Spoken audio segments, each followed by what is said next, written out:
Welcome to this episode of the Million-Dollar Mastermind. I'm Larry Weidel, and before we get started, if you want to know exactly how to win again and again, go to weidelonwinning.com/webinar now to watch something I've put together for you. Now let's get going into this episode of Million-Dollar Mastermind. I'm here with James Creech. James, it's great to be talking with you. How's the weather out in LA? Things are great, Larry. Nice and sunny today. Hey, what part of LA are you in?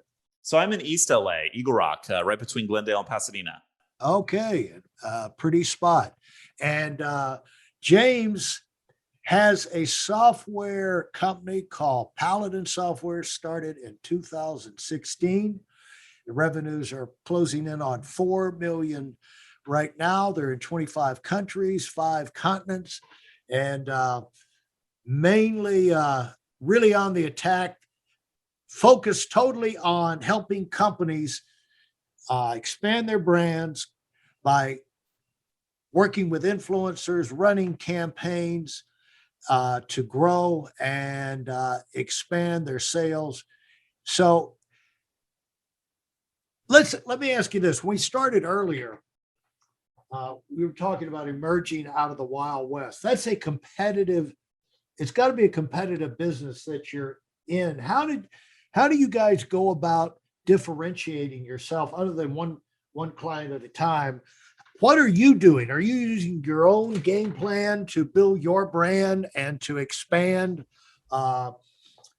in this arena? Certainly, yeah. So content marketing is a big part of our strategy. We haven't done too much with influencers per se, but that's part of the reason why I host a podcast myself. I started it 6+ years ago called All Things Video, where I sit down and interview entrepreneurs and thought leaders, particularly in our digital media ecosystem. And then I also share my thoughts every weekday on LinkedIn. So I write a post about some of the news or headlines of what's going on in our industry and try to, have an opinion about some of the things that are shaping the future of this space online. And then, of course, participating in conferences and events. So I do a good amount of speaking and moderating different panels, all because I think, some of that external activity helps us share the message and the story of what we're doing at Paladin, and then also help to kind of push the boundaries of what our industry is accomplishing. It's still a relatively new space, so there's a lot of education we need to do to help continue to evangelize the story of influencer marketing. Now, what have you learned what are things you've learned that's meant the most to you from running a podcast? That's a really good question. I started the podcast for fun, right? Just because I think, similar to you, I was in a position where I just met fascinating people and a bit selfishly wanted to ask them a lot more about their lives and their journeys and what I could learn from that experience. And then figured, okay, well, I wish I could share this with more people. So how hard could it be to start a podcast? And little did I know, it's quite a lot of work, but it's a lot of fun. So, I think the things that I've really learned along the way are, you have to, ask the right questions. So I do a lot of research up front and then try and give people the space to tell their stories. And oftentimes I want to focus on kind of the emotions that they were going through. So, put me at that moment in time and, what were the decision-making criteria that you evaluated? How did it make you feel? What were the things that, what did you do next? Right. So getting that insight into decision-making, it has been really impactful for me.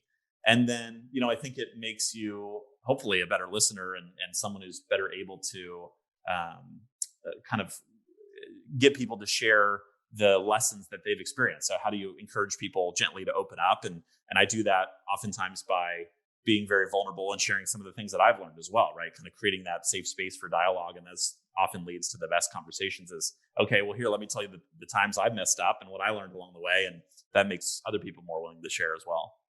Okay, where have you messed up? Good follow-up.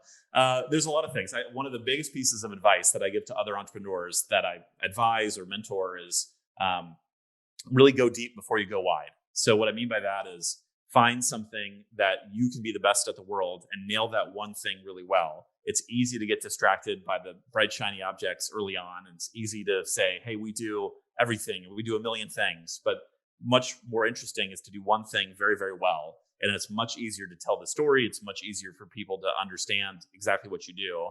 So, for us, it was trying to build too many features and too many products all at once. We should have nailed one thing. How do we just tackle, say, influencer discovery? And then, okay, once we've got, that carved out, let's expand. What's the next logical step? Okay, let's build a CRM where people can track their influencer relationships. Let's build campaign management reporting tools. Obviously, we've gotten to all of that by now, but I wish we had just started with one thing and really could hang our head on that. That's definitely been a learning for us along the journey. You remind me of two things. One is that this whole, between me and you, that's the biggest mistake companies make, because you have, you want to be new, and your marketing companies tell you, we need a new feature, but people don't buy features. They, it's like, how many people use all the features there is on a microwave, truly? Yeah. And when was the last time you baked pastry on your microwave? Never. Yeah. And so I'm driving a Lincoln Navigator now. I've got it on a 2-year lease. I'm turning it back in. I'm just now getting to where, I went through the orientation where we had an hour and a half, and I felt like I was learning calculus all over again. And with a chaser of astrophysics at the end. I never have learned. I had a friend of mine. He's a designer from Verona, Italy. Came in, Matteo Perrin, and he comes in and out periodically, and so we had to go over to a showroom somewhere. He was showing me things about how the knobs work in my Navigator. I've driven it 2 years. I have no clue. And so all of the features complicate things. And if you're selling, folks, you got to focus on what's the main reason people should get excited about doing business with you. And you guys talked about, but like, you can't overemphasize doing that one main thing. Jerry Seinfeld, unfortunately, Tony Bennett, I think, is up in years. I don't know if he's doing concerts anymore, but do you remember, you're so young, you probably don't ever remember Tony Bennett singing that I Left My Heart in San Francisco? Sure. Oh, yeah. And this was years ago. Jerry Seinfeld went to a concert, heard him sing. After it was over, he said to Tony Bennett, he said, whatever you do, never stop singing that song, because he said, the impact of you singing it all of these years is right there every time you sing it. Nobody else could sing it like you. And it was like Aretha Franklin when she performed at the Kennedy Arts Awards thing, when she was honored. It's unbelievable, these performances that people give, have been giving all of their life, and so it's in entertainment, but it's also in product. Find one thing you do that you can be known for. You can make your bones over. And the thing about finding the right influencer seems like would be an incredible thing. That'd be like, that's right. If you can't do that for me, why do I even want to talk to you? Because exactly. It's like Shark Tank. I've talked to some people who have been on Shark Tank, and the last guy, he actually lives up in Malibu, by the way. He was saying that they found him, used his service. It was Knife Aid. It was the sharpening the knives.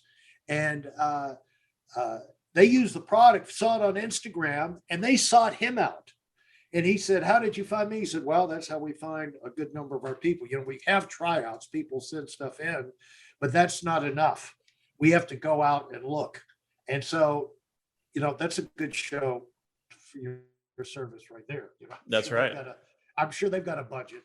But a company even that long, that established, it's not like they just roll over the morning and they've got a unlimited lineup of the best and brightest new business opportunities or entrepreneurs in the country coming to. Even a company, a show as established as that, they got to get out and hit the streets to supplement the goodwill that they already have out there. And it seemed like that would be an incredible thing the that service. And so you guys have got that down to a science. Is that what you're saying? Because before you were talking about it, you say one of the ways it's done is manually, and I was thinking, well, that needs to be solved. Exactly.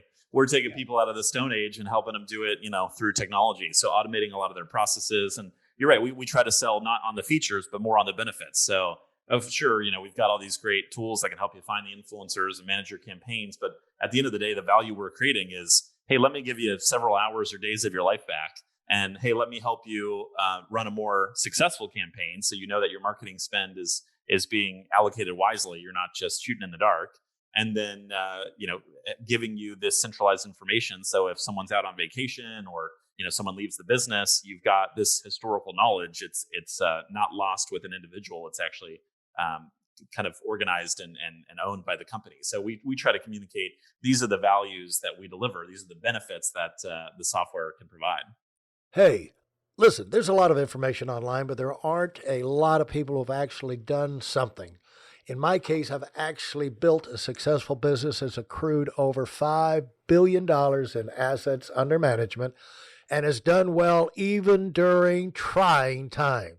Now, if you want to know exactly how I've done this, go to whitelmwinning.com/webinar now. I've compressed a decade of learning into 5 short weeks just for those of you who want to give yourself an incredible advantage and are tired of waiting and watching others move up.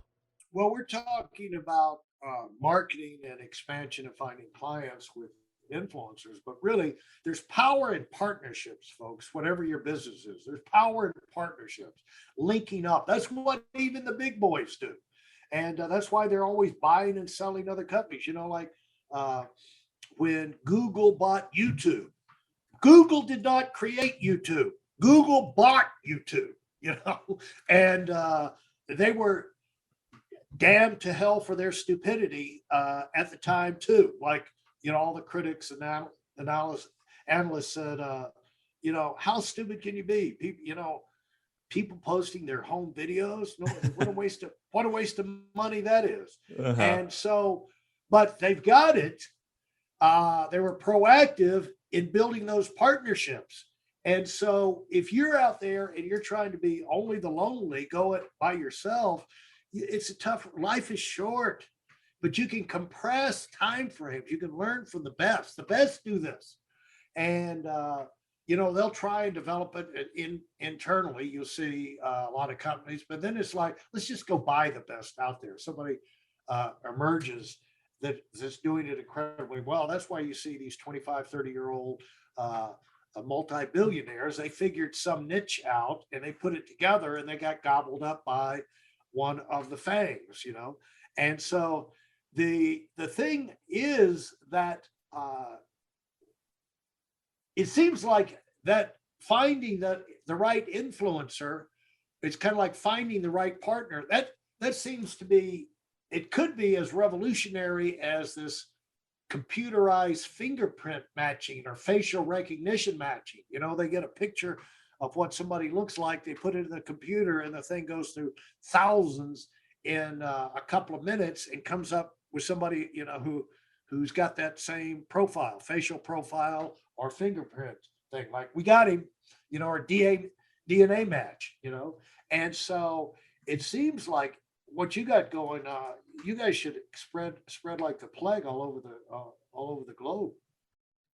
I hope so. Yeah. And there's a lot of really important technical challenges to solve. I mean, you're touching on, computer vision and some of these image recognition technologies, which have vast applications, certainly even in our business, right? How can you monitor video content or social media posts and see what types of content work well and what don't? And how do you benchmark performance? So all of these kind of new technologies, machine learning, artificial intelligence, can inform the types of tools that we're building as well, which is really exciting. Let's talk about what you've learned from your podcast guests in terms of people that become elite. What have you learned that's helped you become elite?